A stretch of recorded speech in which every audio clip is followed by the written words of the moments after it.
আসসালামু আলাইকুম। প্রিয় এইচএসসি 25 ব্যাচ সাস্ট অ্যাডমিশন টেস্টের আর মাত্র 3 দিন বাকি। পরীক্ষার দিন সহ 3 দিন এবং পরীক্ষার দিন বাদ দিলে 2 দিন বাকি। জীবনের অত্যন্ত গুরুত্বপূর্ণ সময়ে তোমরা অতিক্রম করতেছো। জীবনের অনেক হিসাব নিকাশ আসলেই এই ভর্তি পরীক্ষা থেকেই আসলে শুরু হয়ে যায়। এবং জীবনের যে কোনো ট্রানজিশন পিরিয়ডে আসলে পদবিচ্যুত হওয়ার সম্ভাবনা অনেক বেশি থাকে। তোমাদের এই মুহূর্তে এবং সামনে যে অ্যাডমিশনগুলো আছে সবগুলোর ক্ষেত্রেই তোমাদের পথবিচ্যুত হওয়ার সম্ভাবনা অনেক বেশি থাকবে। সো অ্যাজ এ সিনিয়র আমার আসলে এক্সপিরিয়েন্স আছে এই বিষয়গুলো নিয়ে। তোমাদেরকে একটু সতর্ক করতে চাই একটা বিষয় নিয়ে। অনেক প্ল্যাটফর্ম থেকে আসলে এই মুহূর্তে 15 ঘন্টা, 20 ঘন্টা, 8 ঘন্টা, 10 ঘন্টা এইরকম লং ডিউরেশনের ওয়ান শট ক্লাস কিংবা ম্যারাথন ক্লাস টাইপের ক্লাসগুলো কিন্তু আপলোড দেওয়া হচ্ছে এবং দেখতে পেলাম ভাস্ট অ্যামাউন্ট অফ স্টুডেন্ট আসলে এই ক্লাসগুলো করতেছে। সো এই ক্লাসগুলো করলে এবং এই ক্লাসগুলোর নেতিবাচক দিক কী হতে পারে সেটা তোমাদের ব্যাচ মানে এইচএসসি 25 ব্যাচ থেকে অন্য কোনো ব্যাচ ভালো বলতে পারবে না। আমি এইচএসসি 23 ব্যাচ, তোমাদের 2 বছর সিনিয়র। তো আমাদের সময় আসলে এইচএসসি রেজাল্টে এতটাই ডাউনফল আসে নাই, বাট ইতিহাসের ওয়ান অফ দ্য কী বলবো ইতিহাসের one of the drastic change HSC রেজাল্টের ক্ষেত্রে তোমাদের ক্ষেত্রে ঘটেছে। তোমরা তো নিজেই একটা এক্সপিরিয়েন্স করেছো। এর কারণ হিসেবে অনেক এডটেকের সিনিয়র ভাইয়েরা কিন্তু এই ওয়ান শট ক্লাসকে দায়ী করেছেন, তাই না? এখন এই ওয়ান শট ক্লাস তো তোমাদের এখনও তোমরা করতেছো। ওয়ান শট ক্লাসের যেই নেতিবাচক ফলাফল সেটা তোমরা ভোগ করার পরও তোমরা এই ওয়ান শট ক্লাসই করতেছো। ম্যারাথন ক্লাস তো ওয়ান শট ক্লাসই, নাম চেঞ্জ করছে খালি, আর কিছু না।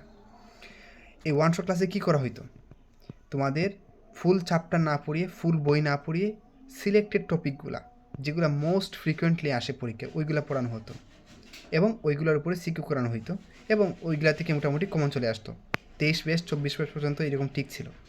25 ব্যাচে এসে একটা বিরাট চেঞ্জ আসলো প্রশ্ন প্যাটার্নে। দেখা গেলো যে ইউজুয়াল টপিকগুলোর বাইরে অনেকগুলো টপিক থেকে কোয়েশ্চেন আসছে, তাই না? প্রশ্ন কঠিন হয়েছে তোমরা বলো, আসলে প্রশ্ন কঠিন না, তোমরা পারো না, এটাই হচ্ছে কঠিন। কঠিন আবার কি? বই থেকে আসে, এটা কঠিন হয় কীভাবে? তুমি পড়াশোনা করো নাই, তোমার নলেজ এটা কুলায় নাই, এটাই তুমি কঠিন বলতেছো, বাট স্টিল সেটা বইয়ের ভিতরে টপিক ছিল। বা তোমার এমন তো হয় নাই যে বায়োলজিতে ফিজিক্সের কোয়েশন দিয়ে দিছে, এরকম হয়েছে না তো। বায়োলজিতে বায়োলজির কোয়েশনই দিছে, ফিজিক্সে ফিজিক্সের কোয়েশন দিছে, তাহলে কঠিন কীভাবে বলা যায় এটা, তাই না? কঠিনের একটা ডেফিনেশন এটা আছে না? আচ্ছা, হোয়াট এভার। তো এই জিনিসটাই তোমরা যেই ভুলটা এইচএসিতে করছো, তোমরা সেই ভুলটা এখন অ্যাডমিশন এসে করতেছো এবং এইচএসিতে যেই ভুলের জন্য তোমাদের রেজাল্ট এতটাই ডাউনফল হয়েছে, অ্যাডমিশনও তো এরকম হওয়ার সম্ভাবনা থাকবে। তোমরা কীভাবে যেই ভুলটা এইচএসিতে করে আসো সেটা অ্যাডমিশনে করো? মানুষ তো ভুল জীবনে একবার করে, তোমরা তো বারবার ভুল করতেছো। এই যে ভাস্ট অ্যামাউন্ট অফ স্টুডেন্ট যে ক্লাসগুলো দেখতেছে, এগুলো কারা? তোমরাই তো দেখতেছো, তাই না? এখন এগুলো করলে তোমাদের ক্ষতিটা কী হবে সেটা আমি বলি। তুমি চিন্তা করে দেখো, অ্যাডমিশন টেস্ট কিন্তু নর্মাল এইচএসসি পরীক্ষা না ভাই। এইচএসসি পরীক্ষায় যদি এত ডিফারেন্ট কাইন্ড অফ কোয়েশন করতে পারে, তাহলে অ্যাডমিশনে কেন করতে পারবে না? অ্যাডমিশনের কারা প্রশ্ন করে জানো?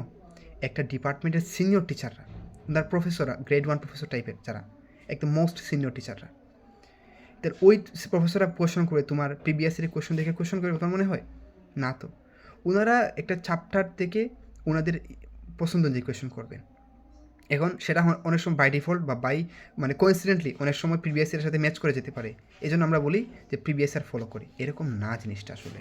একটা চ্যাপ্টারের একটা কী বলবো, একটা যুগ থাকে, টেন্ডেন্সি থাকে এই চ্যাপ্টার থেকে এইরকম কোয়েশনগুলো, মানে একটা চ্যাপ্টারের কিছু টপিক থাকে যেগুলো থেকে কোয়েশন করা যায়, সব টপিক থেকে কোয়েশন করা যায় না। তো আমরা ওই টপিকগুলোকেই বলি ইম্পর্টেন্ট টপিক এবং ওইগুলো থেকে কোয়েশন মোটামুটি চলে আসে। এখন এর বাইরেও তো ঘটনা ঘটতে পারে, তোমাদের ক্ষেত্রে ঘটনা এইচএসিতে ঘটছে তো। এখন যে জিনিসটা হচ্ছে সেটা হচ্ছে, তোমরা যদি ম্যারাথন ক্লাস করো, তোমাদেরকে ভাইয়ারা কী বলে যে এই ক্লাসের বাইরে কোনো আসবে না, কোনো কোয়েশন আসবে না। আমি অনেক চ্যানেলের থাম্বনেল দিচ্ছি এরকম থাকে যে এই ক্লাসের বাইরে কোনো কোয়েশন আসবে না, 100% কমন, এই ক্লাস করলে চান্স নিশ্চিত, হ্যান তেন অনেক ধরনের আকর্ষণীয় থাম্বনেল দিয়ে তোমাদেরকে অ্যাট্রাক্ট করা হয়। এতে তোমরা কি মনে করো যে আসলে হয়তো এগুলা থেকে কোয়েশন আসবে, বাট এর বাইরেও কোয়েশন আসতে পারে। তোমাদের ওয়ান শট ক্লাসে বা ম্যারাথন ক্লাসে যেই জিনিসগুলো পড়ানো হয় সেগুলো হচ্ছে 5 স্টার টপিক, মানে একদম যেগুলা মোস্ট ইম্পর্টেন্ট টপিক এগুলো পড়ানো হয়। এখন ভাই এগুলার বাইরে তো আরও টপিক আছে, এগুলোর বাইরে তো কম্পারেটিভলি লেস ইম্পর্টেন্ট টপিক আছে। তোমরা যদি ওইগুলো না পড়ো এবং ওইগুলো থেকে কোয়েশন চলে আসে, তোমার কি মনে হয় অ্যাডমিশন টেস্টে বসে তুমি এগুলো পারবা? তো পারতে পারো, বাট না পারার সম্ভাবনা বেশি। বুঝতে পারছো? এখন এই তোমাদেরকে আমি কিছু জিনিস বললাম যে আসলে এইগুলা করার নেতিবাচক দিক কী। এখন আসো এটা থেকে বের হওয়ার উপায় কী, বা এটা থেকে বের হয়ে তুমি কী করতে পারো, তোমার এই মুহূর্তে করা উচিত কী? তুমি চিন্তা করে দেখো, তুমি যদি এখন এমন একটা রিভিশন দিতে পারো যে রিভিশনের কারণে তোমার সবগুলা টপিক কাভার হয়ে যাবে, সবগুলা টপিক কাভার হয়ে যাবে, একটা চ্যাপ্টারের ইম্পর্টেন্ট থেকে শুরু করে লেস ইম্পর্টেন্ট, মানে লেস ইম্পর্টেন্ট বলতে কি কম্পারেটিভলি কম ইম্পর্টেন্ট যেগুলো আর কি, ওইগুলো সবগুলা তোমার টপিক কাভার হয়ে যাবে। এইরকম একটা ইফেক্টিভ রিভিশন দিলে তোমার আসলে তুমি একটা সেফ জোনে থাকবা, তোমার আত্মিক শান্তি থাকবে একটা। সেকেন্ডলি হচ্ছে তুমি একটা সেফ জোনে থাকবা, যে কোয়েশন যদি মানে মোস্ট ফ্রিকুয়েন্ট টপিক থেকে না করে যদি অন্যান্য টপিক থেকে করে, তাও তুমি কিন্তু পারবা। বুঝতে পারছো? সো এখন তোমার এই মুহূর্তে তোমার মোস্ট ফ্রিকুয়েন্ট টপিকগুলো পড়ার বাইরেও ওভারঅল একটা রিভিশন তোমাকে দিতে হবে, এবং এমনভাবে রিভিশন দিতে হবে যাতে করে চ্যাপ্টারের সবগুলা টপিক কাভার হয়ে যায়।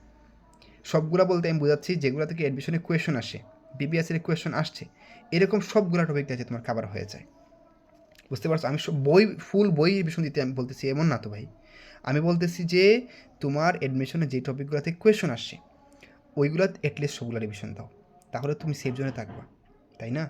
তাহলে এখন তোমরা ম্যারাথনের পিছনে এত সময় নষ্ট না করে তোমরা একটা ইফেক্টিভ রিভিশনের দিকে আগাও।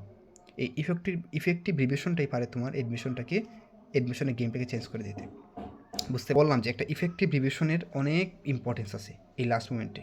এটা তুমি বুঝতেই পারো না ভাই, অ্যাডমিশনের হল থেকে বের হয়ে আসো তখন বুঝতে পারবা রিভিশনটা কতটা ইম্পর্টেন্ট ছিল। কারণ তুমি দেখবা অনেক জিনিস তুমি জানা, অনেক জিনিস তোমার জানা, বাট তুমি পারতেছো না বিকজ অফ তুমি রিভিশন ঠিকমতো দাও নাই, এই জন্য। সো রিভিশনটা অনেক বেশি ইম্পর্টেন্ট। বলতে পারো ফুল অ্যাডমিশন প্রিপারেশনের 70% ইম্পর্টেন্স এই রিভিশনের মধ্যে। কারণ তুমি রিভিশন যদি ঠিকমতো না দাও, তোমার পড়া তো রিকল হবে না, তখন তুমি অ্যাডমিশনে হলে গিয়ে তুমি কী করতে পারবে না, সাপ্লাই দিতে পারবে না। কাজেই সব কিছুর মোট কথা হচ্ছে এখন ম্যারাথনের পেছনে না দৌড়াইয়ে তোমরা হচ্ছে খুব ভালো একটা ইফেক্টিভ রিভিশনের দিকে আগাও। 2 বা 3 দিন আছে, এই সময়ের মধ্যে এমনভাবে এটা নিজের রুটিন সেট আপ করো যাতে করে তোমার যে 4টা সাবজেক্ট আছে সবগুলো যাতে তুমি কী করতে পারো, অতি দ্রুত সময়ের মধ্যে কাভার করতে পারো। এবং চেষ্টা করবা যে তোমার হচ্ছে ইম্পর্টেন্ট জিনিসগুলোর প্রতি একটু ফোকাস বেশি দেওয়ার জন্য, বাট স্টিল সবগুলো দেখে যাবে একটু, কেমন, যাতে রিস্ক না নিতে হয়। অ্যাডমিশনে রিস্ক নেওয়ার জায়গা না এটা। বুঝতে পারছো? এটা কিন্তু বিজনেস না যে আমি একবার ফেল করলে এবার পাস করতে পারবো। অ্যাডমিশন কিন্তু একবারই আসবে, আর ম্যাক্সিমাম 2বার তুমি নিতে পারবে, এর বেশি নিতে পারবে না। বুঝতে পারছো কী বললাম?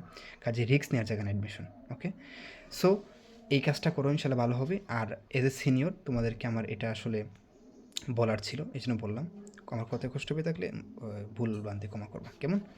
তাহলে আজকে এটুকু থাক, ভালো থেকো সবাই, সবার জন্য শুভকামনা রইল। আল্লাহ হাফিজ, আসসালামু আলাইকুম।